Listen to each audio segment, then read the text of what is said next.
So they do it in training sessions where Gotcha. they run the numbers, and the Russian fighters have over 40% more ring time because they're going to run them. Now, because in the American way of thinking, this is the Western way of thinking, this is like, well, what do you do when the pressure's on you?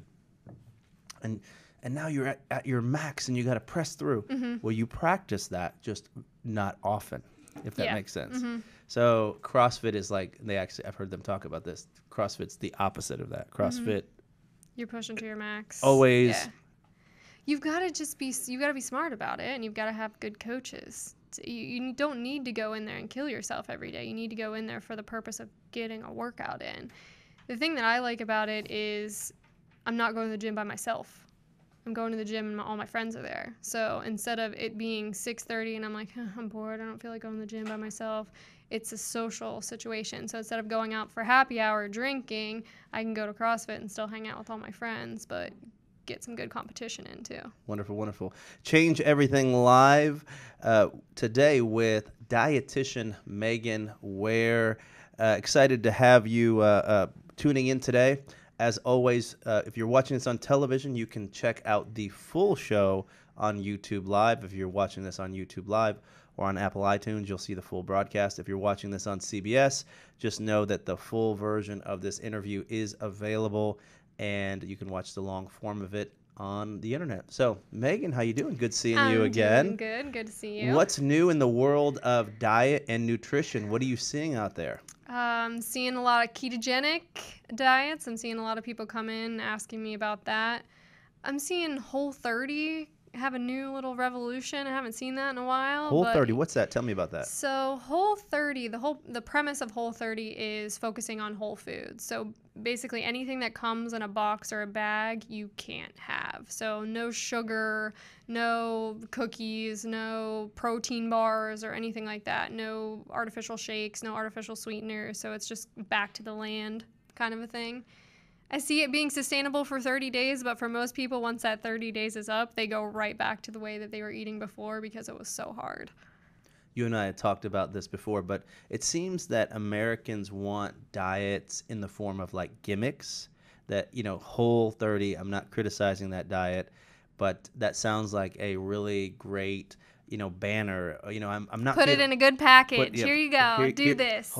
All Do of your this. problems with health and nutrition. Yeah.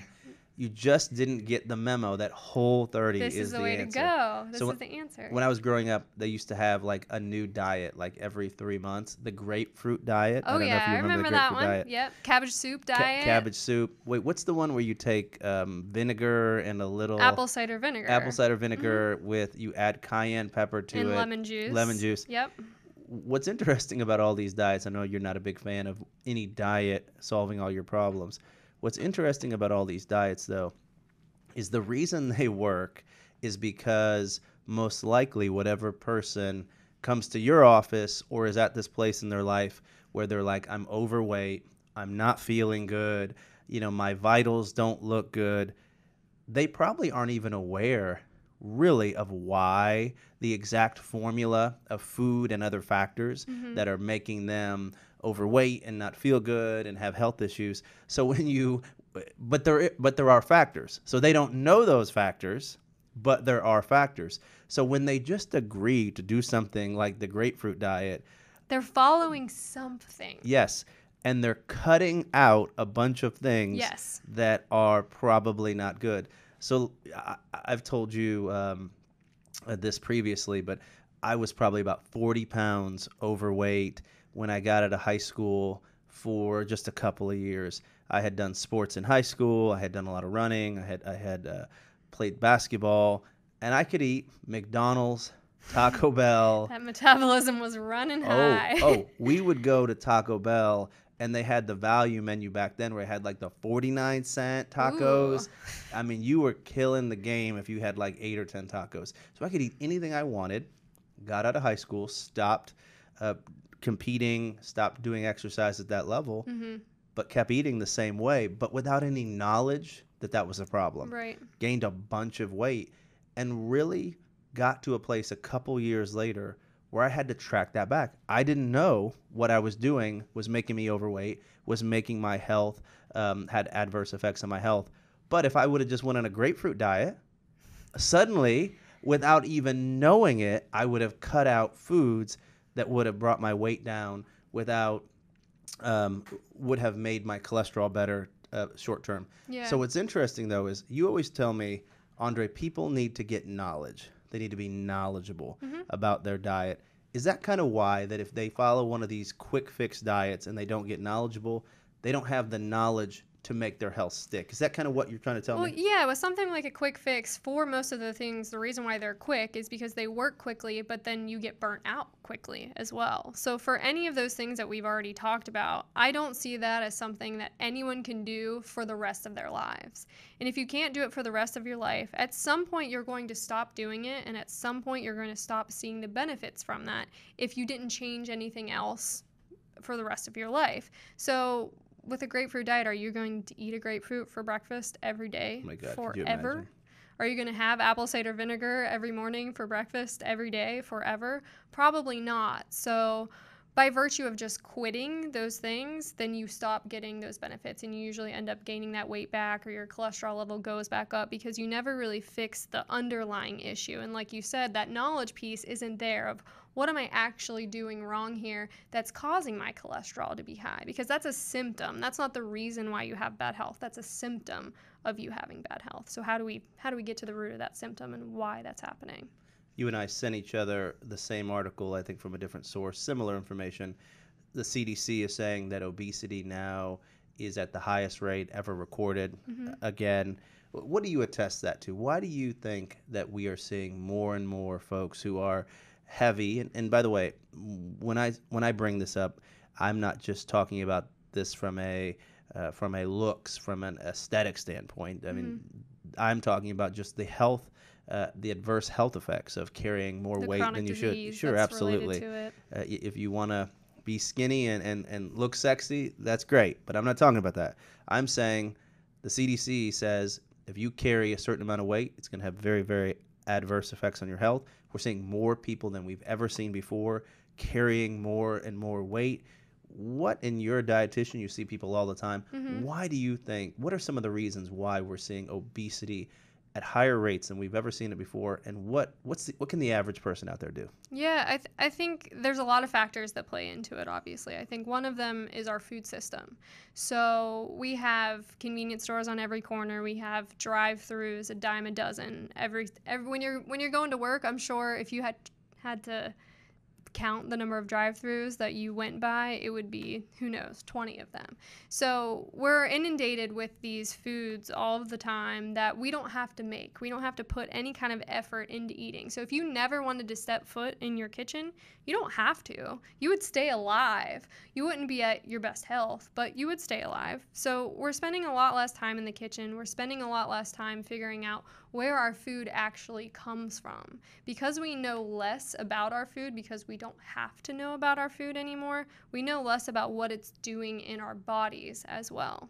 The other part of it is that we're stationary a lot of the day. So a lot of jobs used to be active jobs, but now we have technology, now we have computers, and a lot of times we're sitting at a desk all day long. So we're not really moving, and yet we're putting in that same fuel that we would have when we were moving. So like when you were in high school and you were really active, but then you kept eating the same way, but then you had a job where you weren't necessarily active. Now you're giving your body all this fuel that it's not necessarily using anymore. And then another part is I think we're just confused because there's so many different fad diets out there. And 30 years ago, eggs were bad, and then eggs were good, and then they're bad again, and now they're good again. People are confused about what they're actually supposed to do. So it's like paralysis. I don't really know what the right thing is, so I'm just not going to do anything. And you stay stuck in those habits, and you don't make those right changes. One of the big shifts that's happened over the past probably 20 years is a shift away from the traditional food pyramid. We all saw the food pyramid. We grew up with it as kids in high school. It was on the PE coach's wall. Yep. That food pyramid used to communicate Grains on the bottom. grains on the bottom, and then what was It was it? like dairy and meat or something like that. I know there was fats and oils were at the very tippy top. Yep. And so now you've seen a shift away from that. Mm-hmm. A lot of folks, many experts would say that pyramid need some Flip it over adjustment, a little flip it bit. over, need some adjustment. Yeah. How did we go from the belief in one pyramid to now a the idea that that was kind of wrong now? How does that happen, and how do we now adjust in the modern world to what we need to eat when we're looking for food choices? Nutrition is a constantly evolving science. So I don't want people to think that everyone is lying to them all the time. That's not what's happening. What's happening is we're doing more studies and we're doing them more thoroughly, and we're figuring out that maybe some of these things that we were following in the past and the studies that they were based on weren't legit. So let's redo those things and let's figure out where to go from here. I think one of the mistakes that we've made and we continue to make is demonizing a certain nutrient. So 20 years ago, it was fat. Fat is the worst thing ever. Let's take fat out of everything and let's replace it with sugar. And now what I think we're doing, we're kind of moving into fat is the greatest thing that's ever happened to us, and sugar and carbohydrates are the worst thing that's ever happened to us. So now I see these products like fat bombs that people are eating, and it's just a bunch of coconut oil or whatever is in it. And so we're replacing everything now with fat. But what I think we need to do is look at the food as a whole. Where does this food come from? Was it grown from the ground? Was it produced in a factory? How many steps did it go through before it got to my plate? I think if we start looking at foods as a whole instead of trying to demonize a nutrient, I think we're going to end up back in the public's favor instead of them not necessarily trusting us because we have a new regulation or a new theory every 10 years. So how did you grow up eating? Did you have dietitians, nutritionalists? Is that a nutritionalist? Is that a thing? It's not a thing. That's not a thing. So I'm going to keep saying dietitian or nutritionist. a nutritionizer. Is that nutritionizer is not a thing not a either. thing. Nutritionalist. Alex, I think you need to Google that. I think Nutritionista. nutritionista. I've heard like nutritionizer. nutrition therapist on a few documentaries. Also not a thing, not a regulated term. So none of these experts. You grew up with just kind of an working family who Down home, Ohio. Down home, Ohio. You're Yep. from the Appalachian Valley. How did you learn to eat growing up, and what did you have to change as you became a teenager, a young adult, and beyond? Mm-hmm. What was your dietary lens, and how did it have to adjust later? Yeah, I mean, like we talked about before, I had two vegetable choices growing up, and it was canned corn or canned green beans. What do you want to go with dinner? And it was a lot of mashed potatoes and meatloaf and that kind of thing growing up. And it was easy foods because we were in the, both of my parents worked. So it was what's quick and what's easy. So growing up, I didn't have that background of we're eating organic or we're eating a bunch of greens or anything like that. But when I was in high school and I was playing sports, I noticed that some days I was ahead of the pack and I was better than everybody and I was fast. And other days I didn't even want to be there. And so my coach said, why don't you start paying attention to what you're eating? And I noticed on the days where I was getting nachos and cheese from the cafeteria and a cookie, those were the days that I didn't want to be there and I had no energy. So I started with my parents giving me $20 a week to go to the grocery store myself and start packing my lunch. And so that's what I did. And that year, I saw my performance go up exponentially.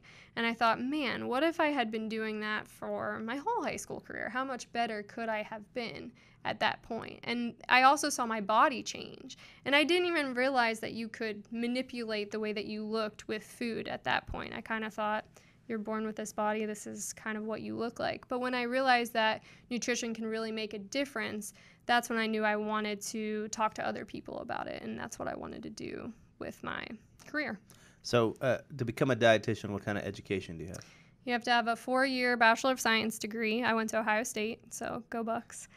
And then you have to do a year-long internship, and after your internship, you take a national registration exam. So kind of like nursing, then you're a registered dietitian, but you have to be licensed in the state that you practice. Different states have different licensure laws, but in Florida, you have to be licensed to practice. And that means that I'm able to do what's called medical nutrition therapy. So if someone comes to me with a condition like diabetes or cardiovascular disease, I can use nutrition to help heal them. Now, if you are just a nutritionist, that's something you can get online in 2 weeks. You're not licensed to be able to treat anyone with any type of condition. You can tell people broccoli is healthy, but you can't necessarily give them any specific personalized advice. So you have a practice in Orlando, Florida, where people come and see you every day. What's the typical person who comes into your office? What do they look like? What are they trying to solve when it comes to diet, nutrition, and health? I would say the number one thing that people want when they come to see me is weight loss. Interesting. You know, people call and people text and people email, and it has something to do with losing weight. Now, other times it's going to be things like blood pressure. I want to decrease my blood pressure. I want to decrease my cholesterol. Or I'm running a marathon and I want to learn how to fuel my body best for my race. I get those kind of things. PCOS is a big one in the female population. I'm having a hard time losing weight. It's polycystic ovary syndrome. Okay. So it's something that's becoming more and more common in our population. And it affects the way, a lot of time, for a lot of women, it affects the way that your body breaks down carbohydrates and your insulin levels. So a lot of those women have a harder time losing weight. So I see that a lot in my practice. Thyroid disorders, I see that a lot as well. So people will be motivated to lose weight, or they have some specialty condition. And do you find that when people come to you for advice, are they looking for a quick fix, or do you feel like when people come to you, they're more open for a bigger conversation? They've already done the quick fixes when they come to me. They've done the B12 shots, they've done the appetite suppressants, they've done all of that before they come to me, and they've realized, oh, that worked for a short period of time, but now I'm ready to really figure out what I need to do here to help my weight and help my health. So give me some of the basics that you will tell someone, and then I'm going to ask you about some of these fad diets that you've been on. You're someone who you experiment with a lot of these fad diets that come out, but what are the basics that you'll usually tell someone when they come into your office on what do they need to look at? What's their dashboard for health when they come and see you? The first pillar that we always start with is the knowledge pillar. So I want to know, how much do they know about nutrition and what is a typical day like for them? So if I can get them to tell me what they're doing in a day, are you drinking coffee? Are you drinking tea? Is there anything in it? Are you eating breakfast? Are you eating on your way to work, or are you sitting at a table eating? So if I can get a glimpse into what their everyday life is, I can kind of assess their knowledge at that point without really asking them, do you know that this is healthy, or do you know about this? And then a lot of times what needs to be revamped is their balance of macronutrients. That's one of the knowledge pieces that needs work for a lot of people. And what I mean by that is there's carbohydrates, there's proteins, and there's fats. And for a lot of people, they're either super high on their carbohydrates or not getting the right types of carbohydrates. So that's usually always something that we have to work with, or I need to teach them what carbohydrates actually are. And sometimes it's the people that say, I am avoiding carbohydrates at all costs, but then they're going home and they're raiding the pantry of the chips and the cookies and the cake when they haven't done any carbohydrates all day. So maybe it's more about working in more healthy carbohydrates during the day.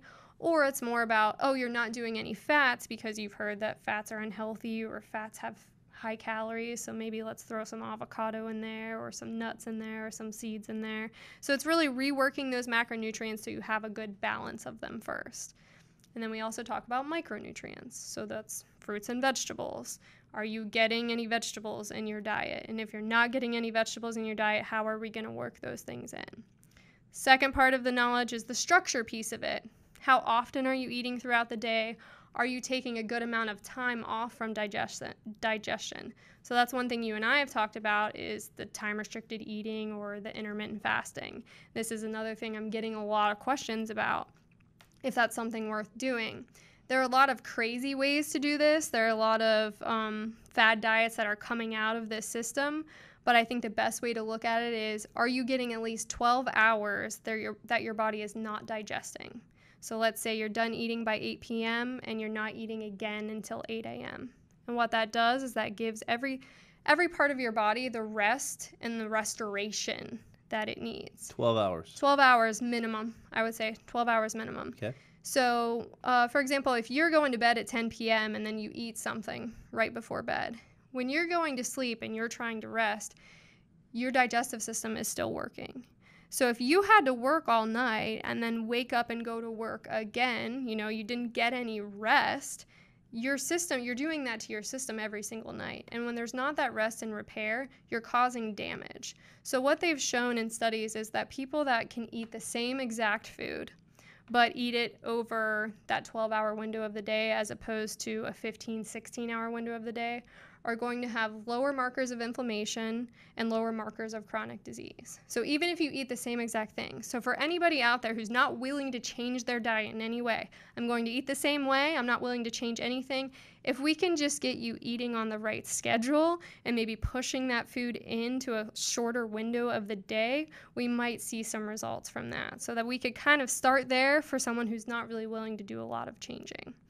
And then also working with your body's circadian rhythm. So instead of eating super late once the sun goes down, if we can push that up a little bit further while the sun's still up and your body's still ready to digest. For example, something like an ice cream sundae. If you ate that ice cream sundae in the morning, your body's actually going to metabolize that a lot better than it would at 9 p.m. at night, which is unfortunate because there's not a lot of people that are eating ice cream sundaes at 9 a.m. as opposed to 9 p.m., but it's something to think about. Your body has been working all day long, and so your insulin levels are going to be, your pancreas is going to have to work harder to secrete more insulin to bring those levels down than it would first thing in the morning. So we've talked about the macronutrients, we've talked about the micronutrients, and we've talked about the structure. If we can get all the nuances of those things down, I think you've pretty much got the knowledge piece down. Now we can talk about the little things like eggs and bread and all those little questions there, but that's the first pillar, the knowledge piece of it. And then the second pillar I would say is the motivation.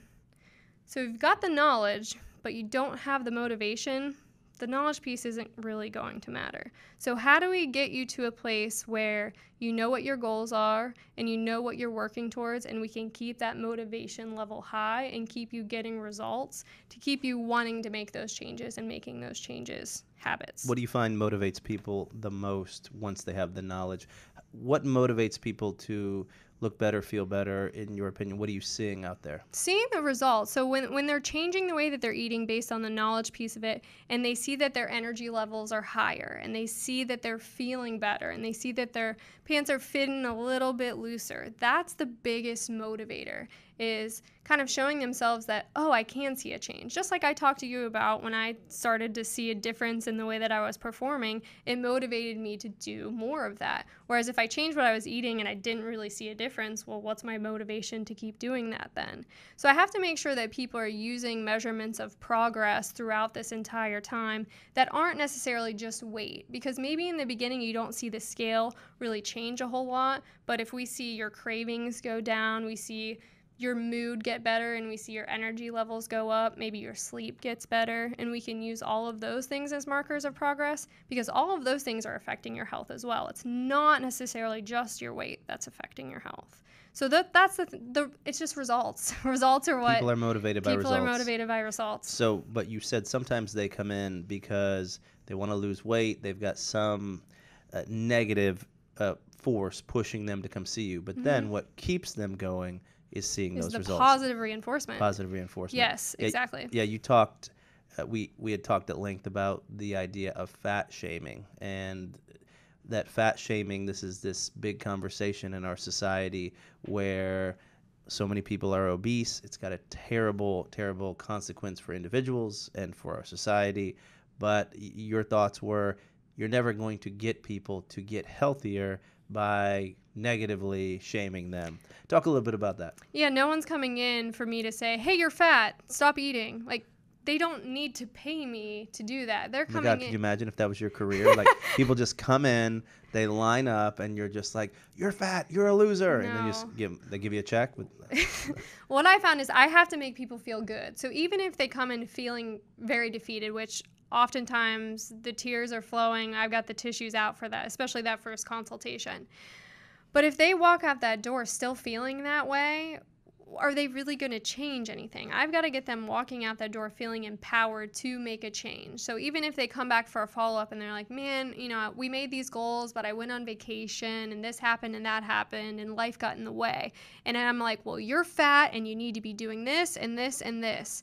for most people, that's not what encourages them and that's what motivates them. What I have to do is say, well, what were your accomplishments over the 2 weeks? What are the good choices that you made? And how do we continue to build on those good choices instead of focusing on the negative pieces of it? Because they know that going through Burger King on the way to the airport wasn't a good decision. But if I just harp on that all of the time, then that's not going to help them make that change. But instead, I would say, oh, hey, remember when you didn't go through the drive-thru and you went and grabbed some cashews and an apple instead? Let's do more of that and let's focus on those positive things that you're doing and how we can keep doing those things. So you help them get the knowledge, you help motivate them, and then what's the next steps? So we've got knowledge as one pillar, we've got the motivation as the second pillar, and then I think the third pillar is time management.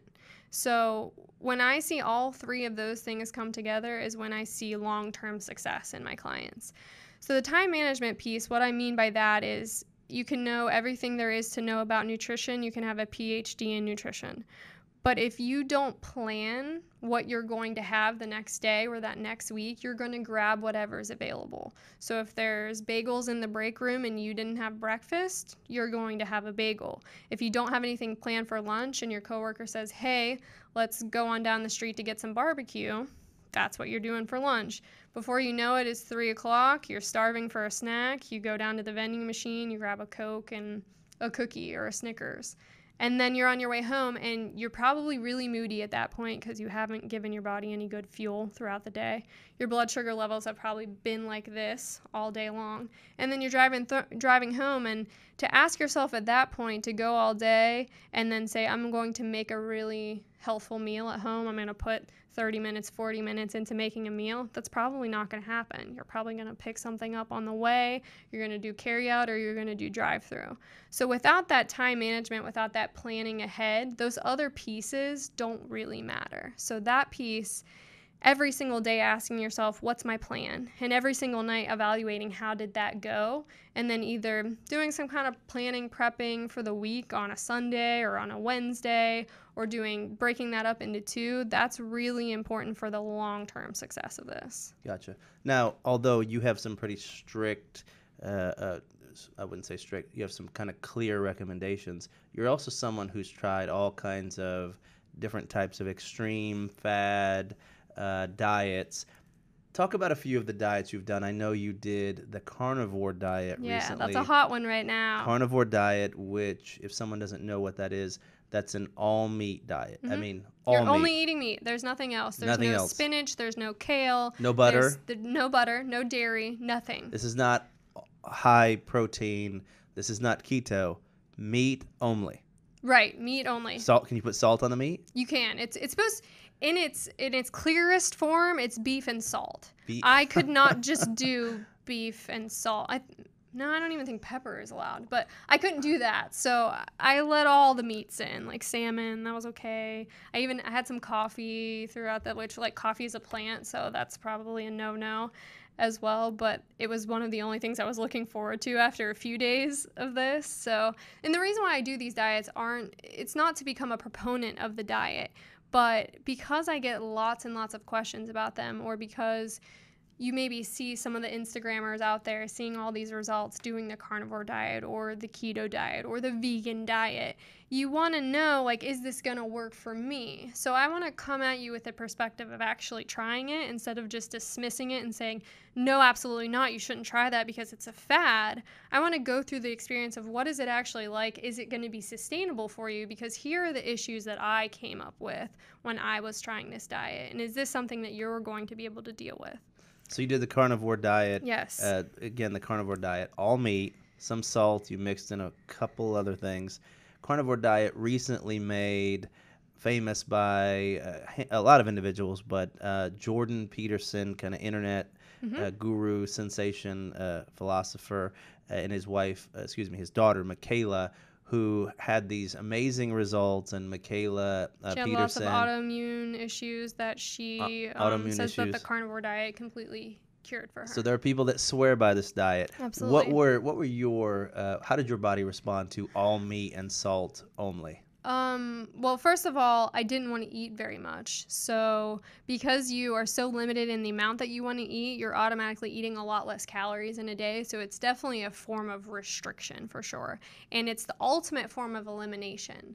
So, if there's anything that you've been eating that's causing any kind of inflammation in your body or any kind of adverse reaction, you're automatically taking that out of your diet completely. So, if you're wondering, hey, maybe it's gluten or maybe it's eggs or maybe it's sugar or maybe it's this, it doesn't really matter because you're only eating meat. You've at that eliminated point. all of them. You've Unless you're eliminated allergic to meat, everything. you're going to find your allergy and eliminate it. And then also, as we were talking about, someone brings in bagels to work. You can't eat a bagel. You can't eat the cookie. You can't go through the drive-through because none of that is available to you.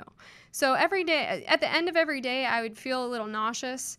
And I really don't want to eat anything at the end of the day. But it was interesting because I would wake up every morning kind of refreshed and ready to start again. And I would be surprised that, okay, bacon does sound good right now. And not that that was the best choice, but it was one of the only things that sounded good after about 4 or 5 days. So you were on it 7 days? Yeah, 7 days. Mm-hmm. And all meat, nothing else. Mm-hmm. How did you feel towards the end of the diet, the end of the 7th day? Well, one of the things that happened pretty immediately was I lost about 5 pounds immediately. I mean, from day 1 to day 2. And the reason why that happened was because my body got rid of water weight.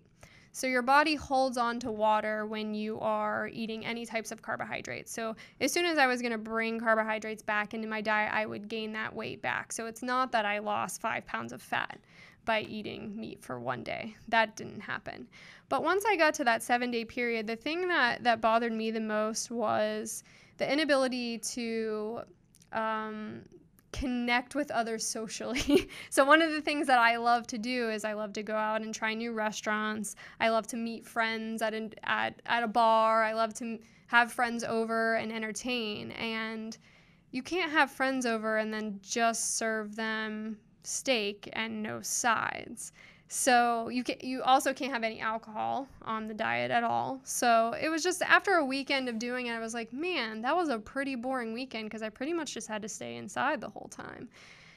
Physical results? What did you see? Anything drastically different? I mean, it's going to mess with your head a little bit if you're doing something because you're going to see all that water weight go away. So you're going to look a little leaner and it happens quickly. So you're like, ooh, look at me. All right. Yeah, maybe I can do this. But then it's what you lose versus what you gain. And for me, what I gain with having a life where I can be social and I can go out and I can be flexible about my methods with food, I think is a lot better than me being so strict that I would have to say no to invitations to go do things. I think my life is a lot richer having that in my life versus I'm carnivore and I can't. Plus, kale, I mean, it can't be that bad for you, right? Kale's the devil. It can't be that bad for you. Carnivore diet, people would say kale is the devil. It can't be. Yeah, I think that so many of these diets are not about what you put in your body. When you go down the carnivore diet road, and all of a sudden you're not eating Taco Bell and you're not eating a bag of Doritos and you're not having a 2-liter of soda with sugar in it, it's not that the meat heals you. It's the restrictions that now you're suddenly not putting these bad things in your body. I do think that there are a lot of foods out there that just really aren't great for you. And if you have a little bit of them, that's one thing. But as any basic part of your nutrition, there's a lot of what you would buy in the grocery store that's just really not good for you. So a carnivore diet makes you just cut all that out, and suddenly it's addition to your nutrition by subtraction. Yeah. I do think there's a good conversation about that should be had, though, where maybe part of the knowledge you talk about is just saying, hey, there are things you should eat, and there are things that you probably shouldn't eat a lot of, almost like never. So yeah, and I think the advantages to these fad diets is taking the concepts from them that make sense for you and then implementing them into your life without being so extreme. So maybe some of the things that I kept from learning that carnivore diet is like, maybe I don't need to start my day with 2 pieces of toast and some peanut butter because I got used to not having that in my morning. And I thought, hey, maybe I don't need this extra bread and this extra carbohydrates in the morning. Maybe I can go more towards shooting in some greens with some eggs and then maybe a little bit of avocado on the side. So, it's more of a higher fat, lower carb type thing, but I can keep some of those concepts in there without necessarily going strict carnivore all the time, and maybe figure out the things that don't make me feel so well, or the things that I can cut out without being restrictive about it, or maybe make it more of a special thing. Gotcha. So for the average person out there, though, so Megan, you are 30, 31. Mm-hmm. You have been doing diet and nutrition for Since I was 17, 18. Over a decade. Yeah. You live it, breathe it. You're studying diet, nutrition, health every single day. Mm-hmm. I would also say for the average person out there, think about your starting point. I mean, if Megan and I aren't careful, we become like a little wonky about all this stuff. Mm-hmm. Get in the weeds a little bit. Get in the weeds, which is okay when you're trying to fine tune yourself. And a lot of people that come to you, they're athletes already. They're folks that are already. They've tried all the diets. Yeah. They've done all the things. They've read the nutrition books. Yep. And they're a lot of the people that come to you have really big health issues, but some come to you and they're already doing pretty well. They just want some tune-ups. Sure. Mm-hmm. I would say a lot of people out there should think about their starting point. When you look at obesity rates as high as they are, those people that are struggling with obesity at really high 30-40% level, those people probably have so many areas that, to your point, knowledge-wise, they just don't realize that those things are really adversely affecting them. So the carnivore diet had a very minimal effect on you, both negative or positive, because your health's already pretty good. Yeah.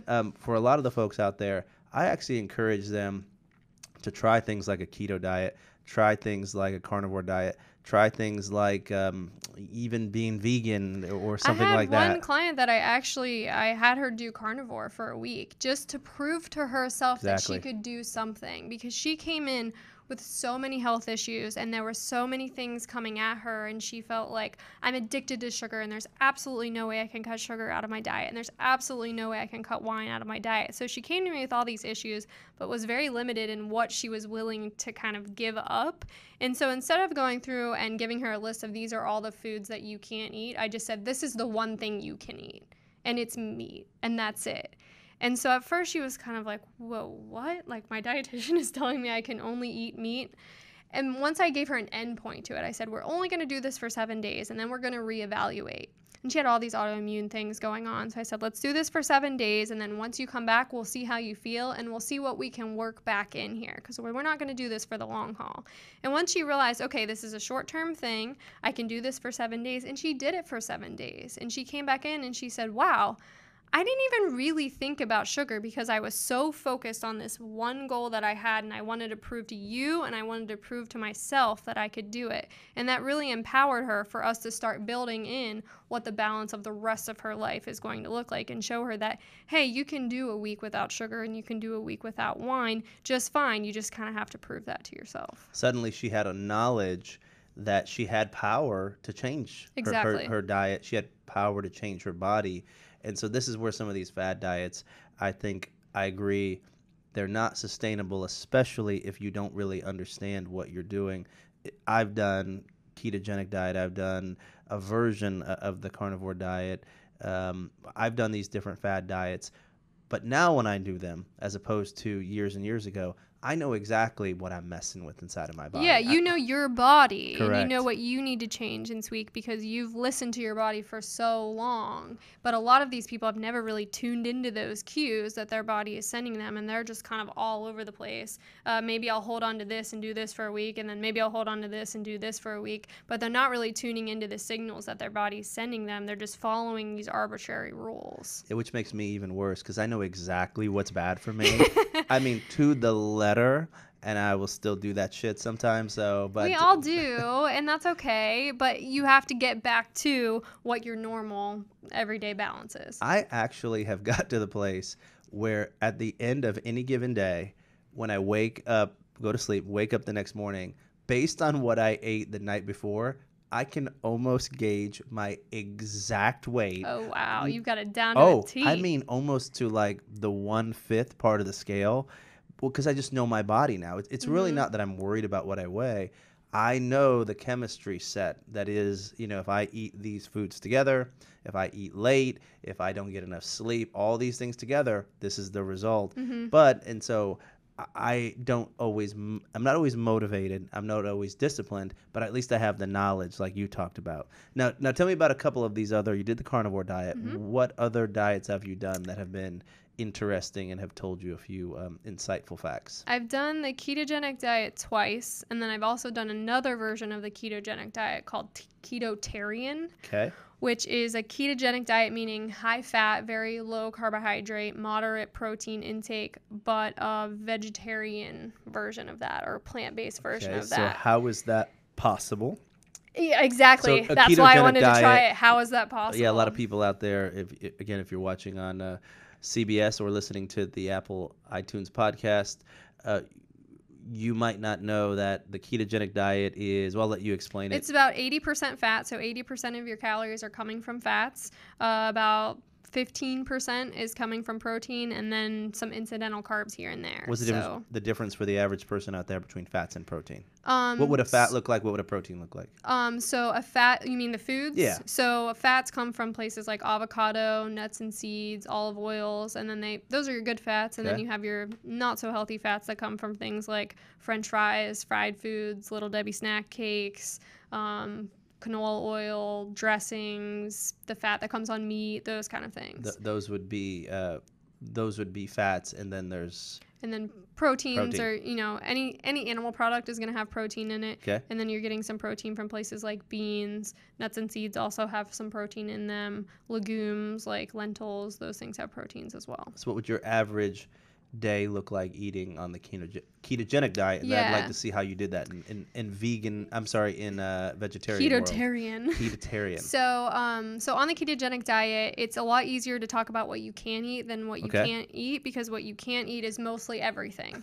So if you go to the grocery store, anything that's in those middle aisles, just throw it out the window. You can't, no cereals, no bars for the most part. No oatmeal. No, definitely no oatmeal. No potato chips. No, but even milk has carbohydrate in Yep. it. So if you're drinking too much milk, no almond milk. So everything that you eat has to be mostly made of fat. And so it's a very different way of thinking of how do I get more fat into my system. And that's where the concept of things like bulletproof coffee comes in. So drinking coffee with coconut oil or with butter in it, which may sound pretty disgusting if you've never tried it before, but it was actually pretty delicious. There's a trick to it. You can't just stir it in. That's nasty. You have to whip it? Yeah, you've got to put it in your blender and whip it up and make it real creamy, and then it tastes pretty amazing. So an average ketogenic day for me was starting with that bulletproof coffee, because in the morning I didn't really want a high-fat meal. My stomach was just, I didn't really need food at that time. So I would usually just start the day with coffee, and that would probably last me 3-4 hours or so before I felt like, okay, it's probably time for lunch here. And then I would do some kind of green, so whether it was spinach or baby kale or mixed greens or something like that as part of a salad. And then some kind of protein, whether it was sirloin, salmon, something, tuna, something on top of that. And then tons of olives and tons of olive oil on it. And then maybe some like roasted almonds or something like that as a salad. Very oily salad. That got old very quick. And then something for dinner, lots of avocado, and then maybe a little bit of protein, maybe some like a hard-boiled egg or something like that. Not a lot of meat. No, because if your protein level goes too high, that can kick you out of ketosis. Gotcha. So if we want to go down the science route, your body can actually turn protein into sugar by a process called gluconeogenesis. Something you probably learned in biology in high school that no one ever remembers. No one knows that in the world but you. Right. So if your protein level goes too high, your body will not stay in ketosis. And what I mean when I say stay in ketosis, for your average normal person who's eating carbohydrate, your body is running off of carbohydrate. That's your body's primary source of fuel. The purpose of the ketogenic diet is to teach your body to run off of fat instead of running off of carbohydrate. It's harder for your body to run off of fat, so you have to teach it to run off of fat by taking all of the carbs out of the system. But when you take all of the carbs out of the system, but the protein level stays too high, your body says, hey, I can still get carbs out of that protein by that process that we just talked about, and turning that into carbohydrate or into glucose in the system. So that's why on the ketogenic diet, a lot of people say, well, it's just the Atkins diet. It's not just the Atkins diet. The Atkins diet was very high protein, and the ketogenic diet is not. So you went from the ketogenic diet, which I'm pretty familiar with, to ketotarian, and how do you do that? How do you? So ketotarian is vegetarian and keto okay? Married together. Okay. So there's a man named Dr. Will Cole who wrote a book called The Ketotarian Diet, and what he's trying to do is take the vegan vegetarian world who, want to live a healthy lifestyle, and the keto people who want to live a healthy lifestyle, and marry those two together and say, hey, we're not against each other here. Let's take some concepts from both of these places. So the keto people over here that are eating the drive-through cheeseburgers and bacon and butter every day, and that's primarily part of their diet. Let's take some of the concepts from the vegetarians who are eating lots of greens or eating artichokes and asparagus, and let's marry those two things. So on the ketotarian diet, so it was mostly plant-based, not a whole lot of meats, some salmon, some fish worked in there, but a lot of fat bombs. Okay. So a lot of things made out of coconut was a really big portion of the diet. Avocado was a really big portion of the diet. And every single meal had some type of green, some type of vegetable with it. Now, the issue that I had with that is I tested my body. It's a urine strip, so you pee on the strip and it tells you whether your body is in ketosis or not, meaning your body's burning fat as fuel. And I only got into ketosis one time throughout the week that I was doing it. And the other dietitian that works with me, Kate, she did it at the same time as I did, and she never got into ketosis. And we were following it pretty strictly. At the end of the book, they have a meal plan and they have a bunch of recipes, and we were pretty much just eating from those recipes in the book and not really seeing our bodies go into ketosis. And when you did the typical ketogenic diet, you'd be in ketosis a lot. I will say that my body did have a hard time staying in it when I compared to other people. So for example, I would eat, I'd be like, oh, I really want some blueberries right now. So I'd eat like 4 blueberries and a spoonful of peanut butter to try to wash that down with. And my body would just get kicked out right away. Had 1 glass of wine, kicked out of ketosis every time. And I had a hard time getting back into it. So it was a little harder for my body for whatever reason, but with this ketotarian diet, it's almost like I don't really like the name of it. I think there's some really good concepts in there and focusing on those healthy fats. And it was, adding more fat to things like throwing an extra tablespoon of olive oil on my roasted vegetables. It kind of took a while to get used to. But I think if the average person was to take that book and follow some of those concepts, I think they would be much healthier for it. I think it's less of a fad diet, more of a let's take some of these concepts and implement them in a way that's sustainable. Yeah, I've done my own version of the ketogenic diet for like 15 years. Wow.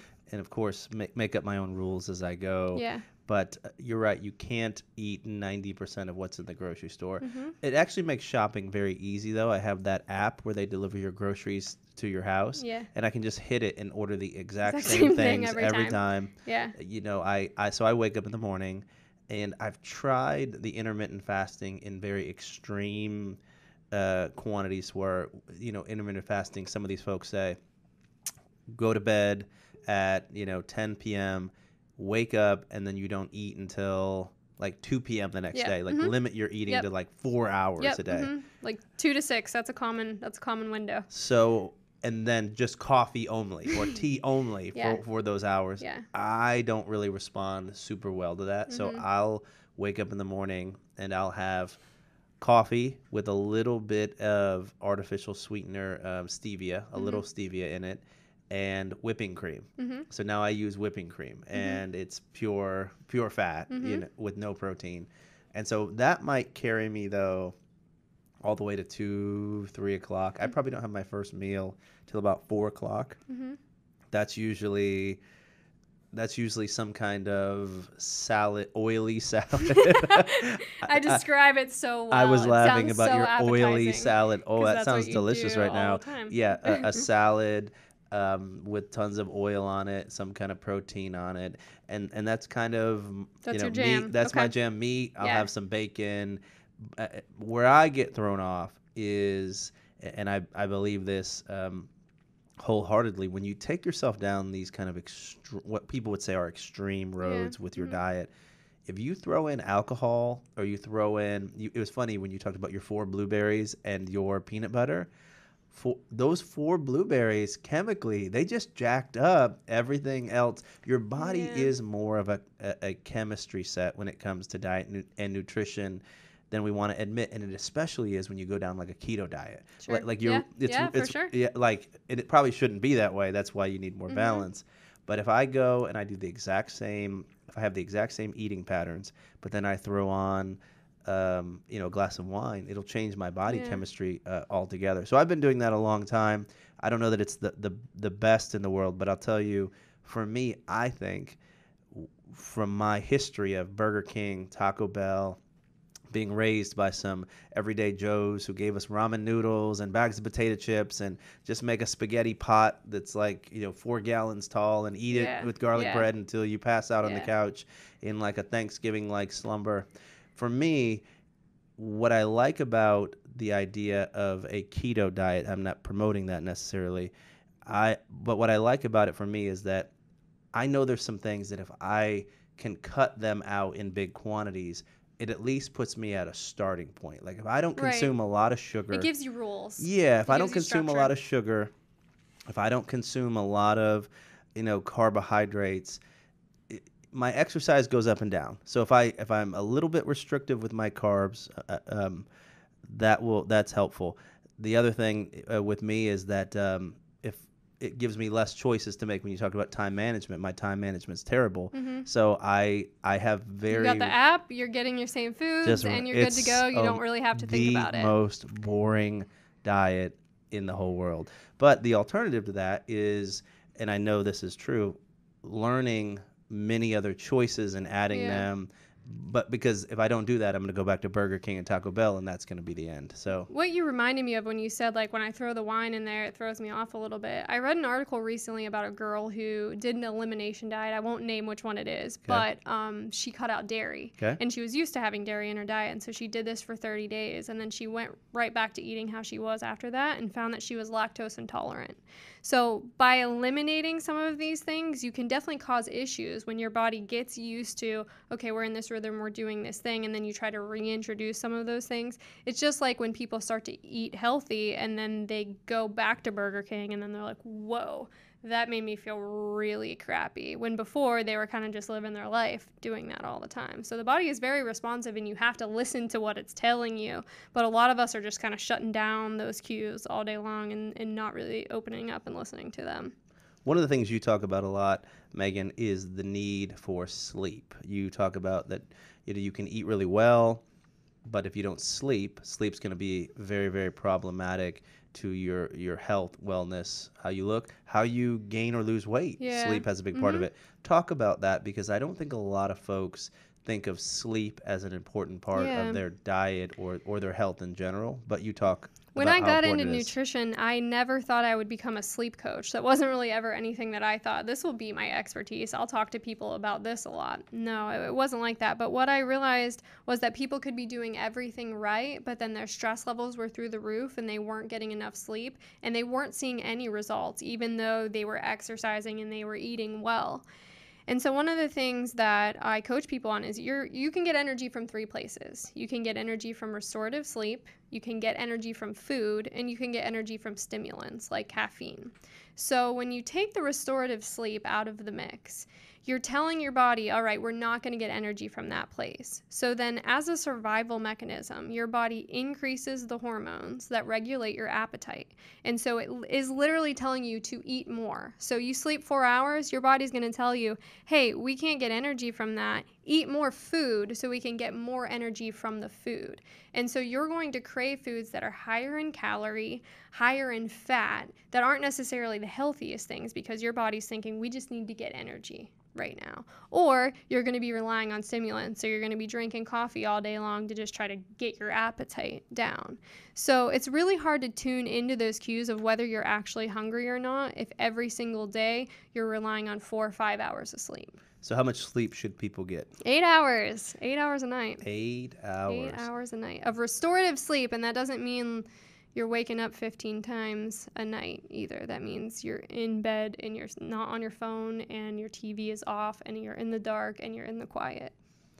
I was raised with a couple of mentors, good folks, who used to tell me sleep is for wimps. That used to be one of the statements that I heard from these folks a lot. That, listen, if you can get 4 hours sleep a night and you can discipline yourself to do that, then you'll have, this guy told me one More time, hours to work. more hours to work. Yeah. No, this guy used to tell me, really cool guy, if you can discipline yourself to sleep 7 hours a night only, you'll add 7 waking years to an adult life. Like, this was like a formula he Hey, it had makes ran. sense when you say it. Well, but the problem But is, what's the quality of that life? yeah, what's the quality of that life? And I think that guy had some health issues because maybe many things, but this was probably one of them. I will tell you, only in the last couple years have I really seen sleep as something important to me. But it is transformational, but it's tough. I think the average person out there is probably a little bit more like me than they want to admit, in that it always seems like there's something other than sleep That's more important. that's more important. Mhm. I heard someone say recently that human beings are the only species on the planet that purposely doesn't sleep. Does that make sense? That makes so much sense. no, I so think if you think about your dog, like No, dogs, when they're tired, they they sleep. Yeah. Cats, cows, every organism, intelligent species, sleeps and never doesn't sleep. Mhm. We are the only species on the planet that chooses not to sleep when we're tired. I've never thought about it that Right? way. So, but that's very interesting. Yep. So I was I shouldn't sleep person. I should do work. I should do some other activity. But people out there got to sleep. How do you advise people to get more sleep? The first thing I say is rule number 1 is you have to get in bed at the same time every night and you have to wake up the same time every morning. So you need to get into some type of routine. And so that may look like, okay, I'm getting in bed at 10 p.m. Maybe I'm not sleeping at 10 p.m. yet, but you have to go through the motions of doing that every single night because your body wants to be in a rhythm. And so you start that first. And then you kind of have to evaluate your sleep environment. So, do you have a comfortable bed? Do you have 2 dogs in bed with you that are bothering you all night long and waking you up all night? Do you have a cat scratching at the door? Your phone text message. Exactly, that vibration on the nightstand every hour. Is there a street light coming in and it's too light in the room? Is it too hot in the room? One of the lead sleep researchers actually recommends 65 degrees or colder as the optimal temperature for sleep. I know that's hard for a lot of people to achieve, not in the northern states, but that's one of the things that people don't really realize makes a difference because as your temperature is rising, your body has to work to bring that temperature down, and so you're going to have a more restless sleep doing that. The other thing is eating too close to bedtime, so I'd recommend if you're having any issues, stopping the food 3 hours before you go to bed because that's another way that your body will continue working all night long and it actually brings up your body's internal temperature when you're digesting. Exercising too close to sleep, if you're having a hard time winding down at night, you want to change your exercise routine to the morning because that's another thing that brings your body's internal temperature up. Try to get a cold shower if you do have to exercise close to the time that you're going to bed to help bring that back down. And then if you're doing all of those things and they're still not working, maybe we need to bring in some type of meditation or stretching or yoga routine, maybe some lavender essential oils, other things that just kind of get your body ready for sleep. If none of that's working, then maybe we can bring in some supplements like melatonin or L-tryptophan, those things that are known to bring your body into a more calm state. But in general, people can't cheat their way. You can't sleep 4 hours a night and be at your optimum health. You just can't. Yeah. What I noticed with myself is, and I had done this for years. I mean, sometimes I'd sleep 8 hours, but 6 hours was fine. 4 hours was fine. I did, I did 4 hours sleep for an entire year when I was younger, and well, but I was now in How are you hindsight. not moody and just like angry all the Well, time? no, you just become a zombie. Okay, you're Like, just going through life, not really oh, there's a seeing, not whole. really. When I started disciplining myself and made myself sleep 8 hours, 8.5 hours, like you have no choice. All of a sudden, it's like, when your ears pop and you didn't realize that you couldn't Couldn't really hear? hear Yeah. well, and they pop, and you're like, oh my goodness, there's so much that I hear The now. world is The world brighter. is brighter. When I started sleeping 8 hours, suddenly the world was different. I saw things more clearly, conversations were more clearly. So I will tell you, sleep has been a big part in the last year, 2 years of my health journey, and it's made everything. When I do it, it makes everything else work. Mm-hmm. When I don't do it, it makes everything else much, much harder. Mm-hmm. So I agree with that. What else is big? Food, sleep, and you said stress. How the hell are people supposed to be less stressed out? How is that even possible? Well, we figure out what your stress relieving techniques are. We figure out what are the things that you have in your life that bring those stress levels down. And it looks very different for every person. So sometimes it's talking to a spouse or talking to a family member. Sometimes it's just getting outside and walking with the dog. Sometimes it's going to the gym or going to CrossFit and throwing some weight around.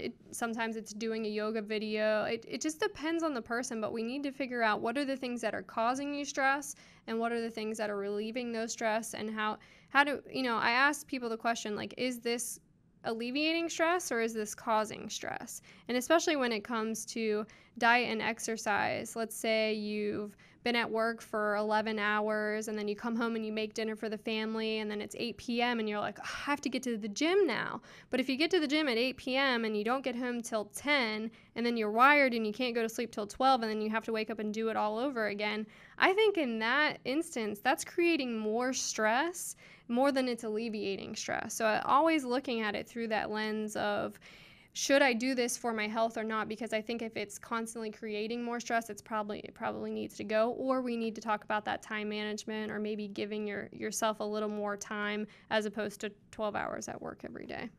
Now, exercise is a big part of your life.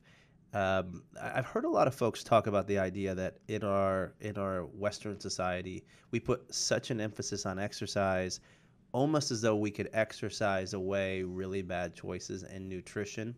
Do you see a lot of people who think that enough exercise is really more important than nutrition? Because it feels like a lot of people believe that. All the time. I'm friends with a lot of personal trainers, and that's one of their biggest gripes is everyone's coming to me and they're telling me they're not getting results, even though we're working together 4 days a week, Because they 5 eat days a terrible. week, because they're eating like crap. And so they try and send them to me, and I'm like, yeah, they are eating like crap. That's exactly why they're not getting the results.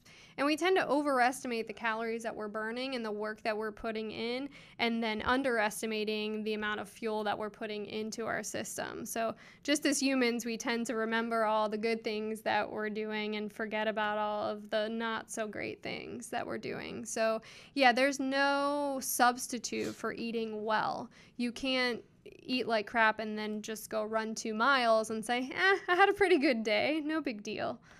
So what exercise do you do?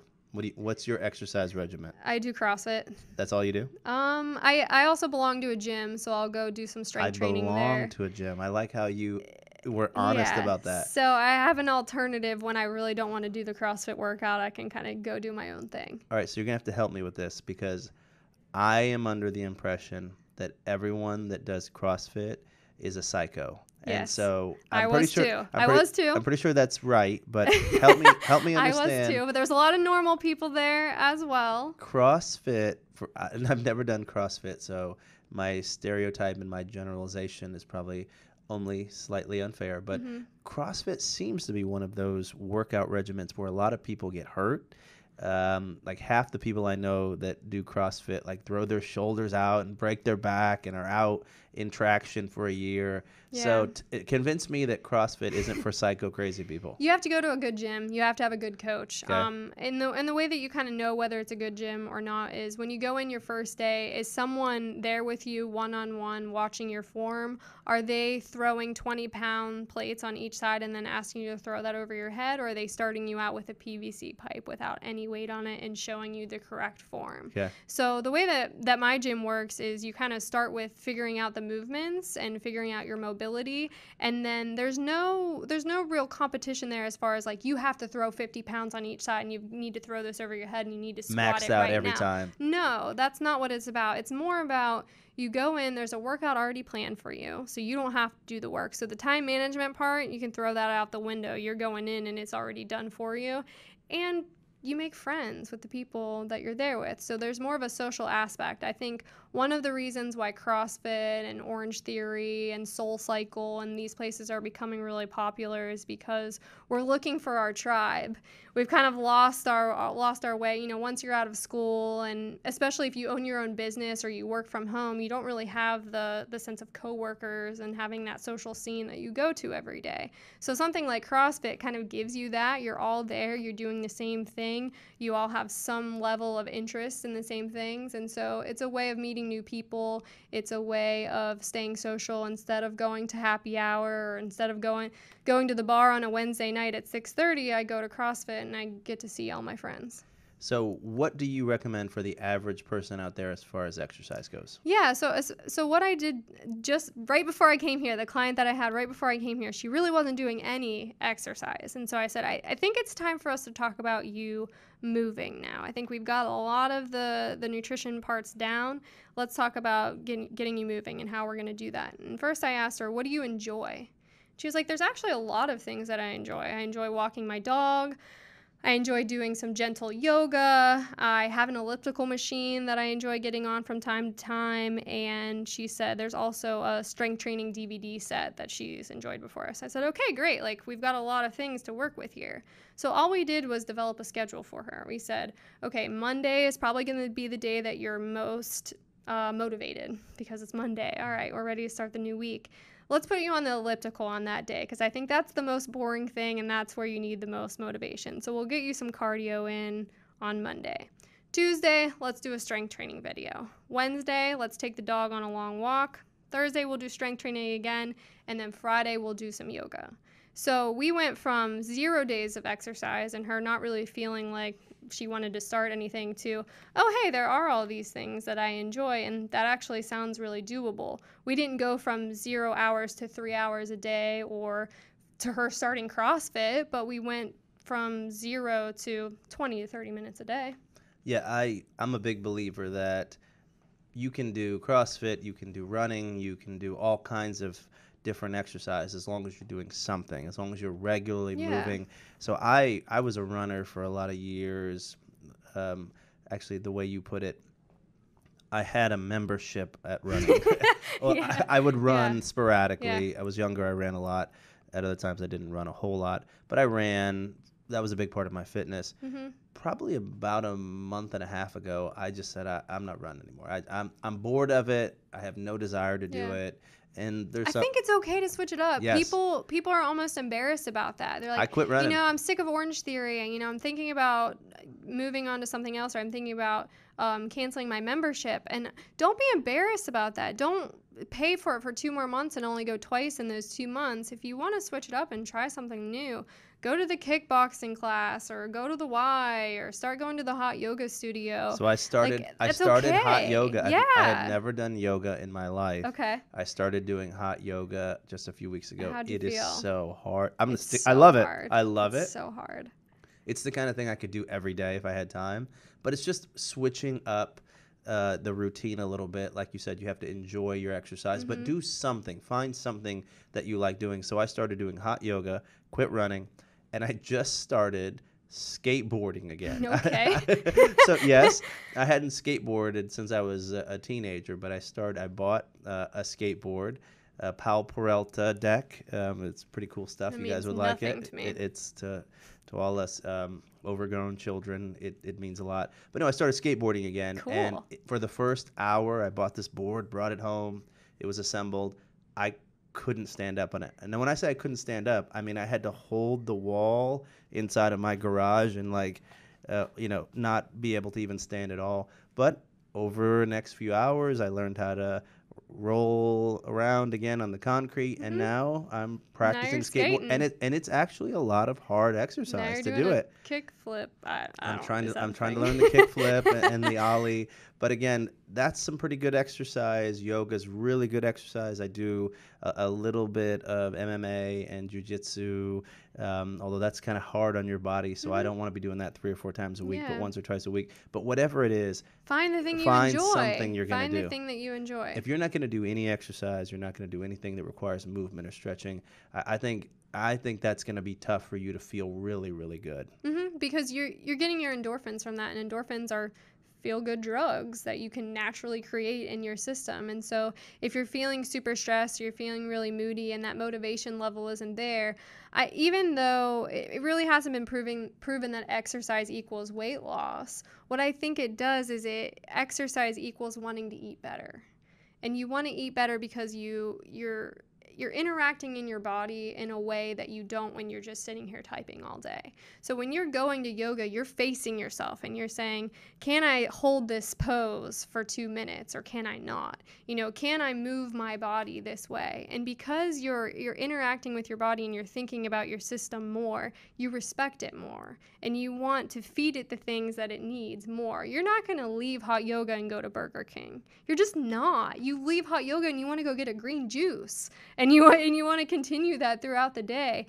And I think even if exercise doesn't necessarily equal weight loss, I think it puts you in the zone that you're thinking about what you're putting in your body and you're respecting your body more.